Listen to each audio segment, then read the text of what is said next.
Hello, I am Wuhang Lanqi, and I'll be your second TEDx speaker today. Let's get this started. First, I'd like to ask you a question. Have you ever seen a hermit crab before?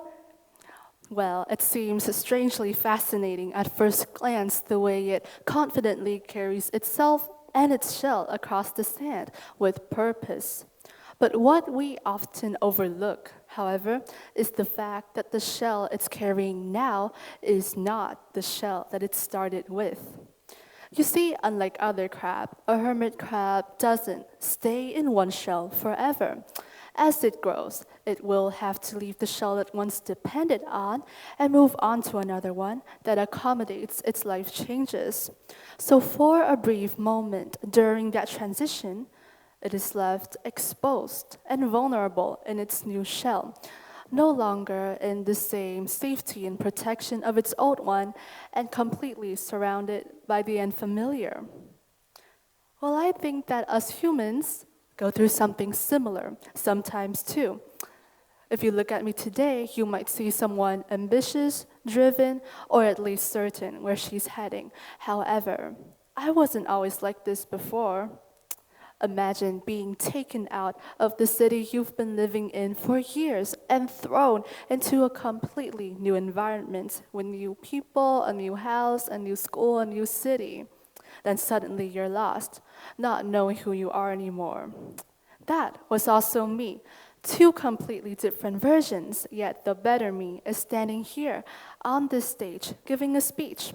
Now that begs the question, how did I get here? Let's take this from the start.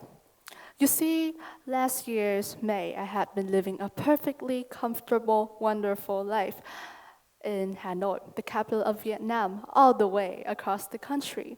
There I had my closest friends, my family, my school, everything and everyone that made up my life all in one place, all around me. I was safe.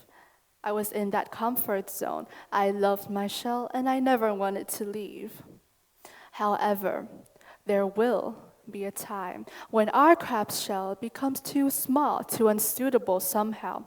Whatever the reason is, a change is inevitable, unavoidable.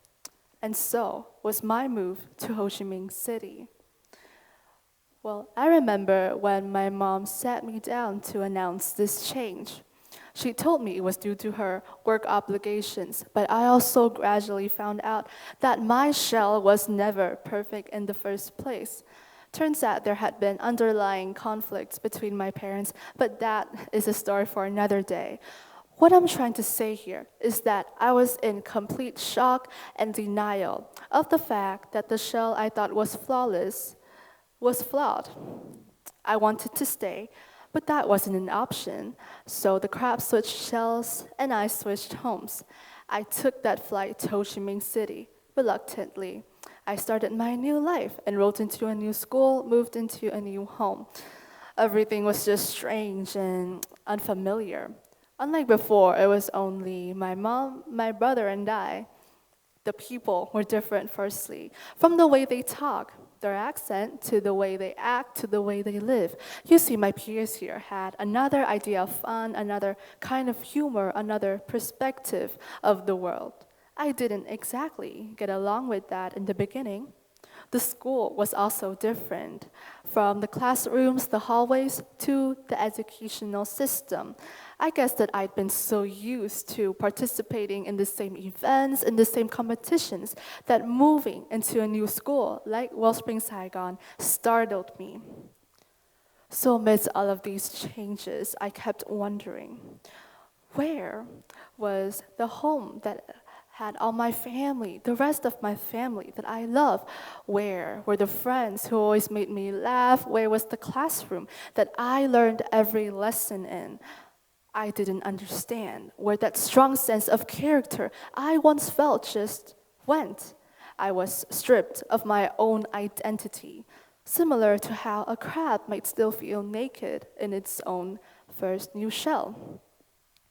However, the first nature of all beings on this planet, humans or crabs alike, is survival. And like the crab knew it will still have to continue living in that shell, I knew that I still have to thrive and survive here, even if I didn't like it. I still had to wake up every day, go to school, and try to adjust to this new life that didn't feel like mine just yet.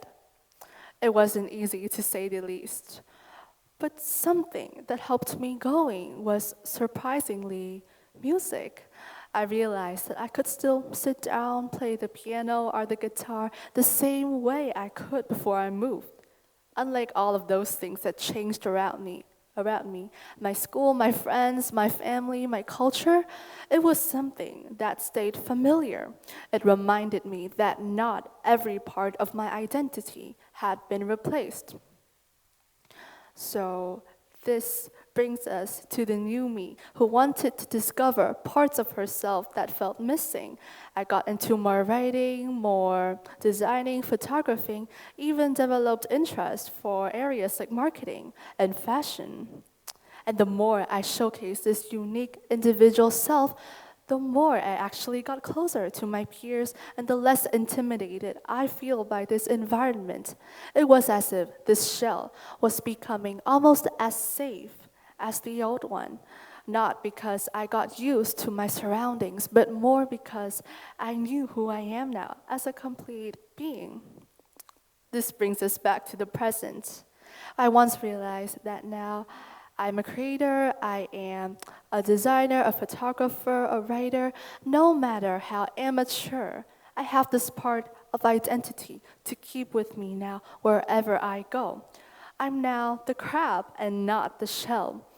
I know who I am as a true, authentic person without relying on the friends I talk to, the school I study in, the environment I live in. And I know if any one of you in the audience who have gone through a move before, you also might have felt this strength, this resilience that allow you to feel less pain or less loss whenever you face big life changes, like a move. So in the end, we often mistake our shells, our job titles, social circles, the familiar walls of our hometown for who we actually are. We can become context dependent, believing that we only exist because of the shells that we carry. But the hard truth in life, however, is the fact that all of those things we rely on for identity, even our nationality, our religion, our family, community, our own names, they are all things on the outside that can be changed, stripped away, or replaced. And yes, when you are standing with those things stripped away from you, you will realize that your identity was never the shell itself. You are the being carrying that shell. You are the soul giving it its meaning. And once you understand this, once you value what your heart and your brain really wants, despite any circumstances, you will reach your true authenticity someday. So that's how I got here. That's how you got here. That's how we all got here as a community, because we were brave enough to push past those contextual and environmental differences in order to allow our true individuality to be highlighted and then create positive changes in this world. So before I end my speech, I'd like to ask you to think about a little question.